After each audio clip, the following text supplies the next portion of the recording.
Τα περισσότερα ο Νίκος ο Μαρινόπουλος τα πήρε, τα έπαιρνε. Τώρα... Του Βιλαγίδη το μάζευαν εδώ και του πάνε στα Γιάννενα. Στα Γιάννενα σε διάφορα μέρη και άρχαζαν τα δέρματα με το Βιλαγίδη. Ρούχα, έβαβαν. Τα πάνε στα Γιάννενα τα Βιλαγίδια πάνω. Τότε κατά τα παλιότερα χρόνια τα πάνε με τα κάρα από εδώ, δεν έπαιρνε αυτοκίνητο. Είχε ο Καρελάκης εδώ, ο Θόδωρο Καρελάκης, είχε 5-6 καρουτσέλιδες. Και κάποιος και εσάς για λέει Καρατσαρέος, πάνε για το...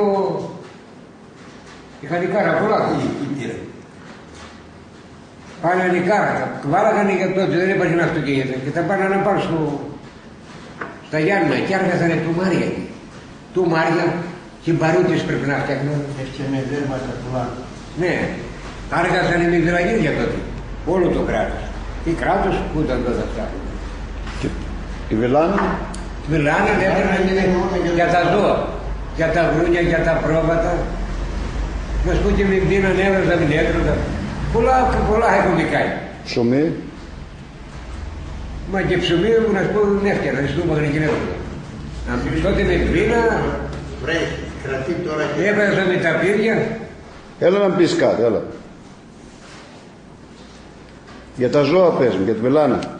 Για τα ζώα ήταν η τροφή. Η καλύτερη τροφή. Ήταν η πολύ καλή τροφή για τα ζώα, ειδικά για τα πρόβατα να πούμε. Γιατί δεν ήταν τότε τα καλαμπόγια και τα άλλες οι αποθήκες. Και έσγαν τα ζώα με το... Έσγανε με τη Βιλάνα. Με τη Βιλάνα. Ήταν πολύ καλή τροφή. Όπως είναι το καλαμπόι τώρα είχαμε τη Βιλάνα εδώ. Όλος. Ναι. Με τη Βιλάνα, με τη Βιλάνα. Καλά, τι να δω. Ήταν όμως γενικό αυτό. Ήταν γενικό, παϊνούς ο κόσμος. Ολόκληρος ο κόσμος, από όλα τα χωριά, όλα Τζάφτσα. Στη Μάνινα πάει από Τζάφτσα. Τζάφτσα και διάδυναν κάτω. Ήταν ένα βοήθημα, ήταν ένα αυτό και πάιναν ο κόσμος, πάιναν. Μα δεν είχαν και τίποτα άλλο. Καπνά δεν έκαναμε τόσο, τι καπνά έκαναμε, αφού δεν έβρεχε. Αφού ξερικά καπνά, τι έκαναμε. Μια χρονιά εμείς έκαμε με 60 οκάδες. 60 οκάδες, όλη τη χρονιά 60 οκάδες. Και βήκαμε με 60 οκάδες καπνό. Τότε δεν έβρεχε, άμα δεν έβρεχε, δεν έκανες ούτε καπνό, οτιδήποτε. Βιλανίδ, πάιναμε τότε, έπιανε Βιλανιδάκι, έπιανε. Τώρα δεν πιάνει Βιλανίδ, τώρα δεν υπάρχει. Πήγα κανένα στα Γρίνιο, πήγαμε αυτό,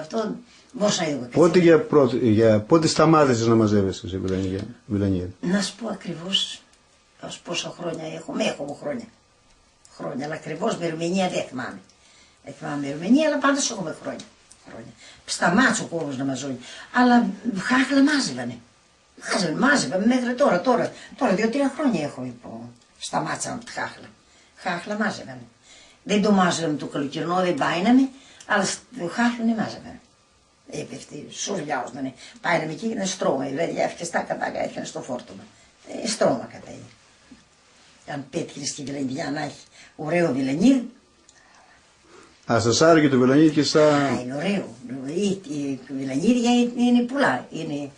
Είναι καμπόσο που είναι μαλλιαρό, καμπόσο άλλο αυτό και είναι αλαφρούλ, αλλά είναι και μερικό που είναι κακατσίδα, τέτοια κακατσίδα και βαρύ.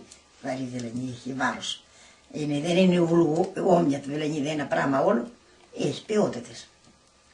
Τώρα ποιότητα δεν εξετάζουν εδώ από το πλάμι, αλλά είναι για μας που για βαρύτερο. Ναι, βαρύτερο. Ενώ μα είναι το Βιλανίδι, η κακατσίδα τέτοια, αυτό έχει βάρος. Ενώ μα είναι και ο τάχαρο, δεν έχει βάρος. Δεν το εξετάζουν οι έμπορες, εξετάζαμε εμείς για βαρύτερο.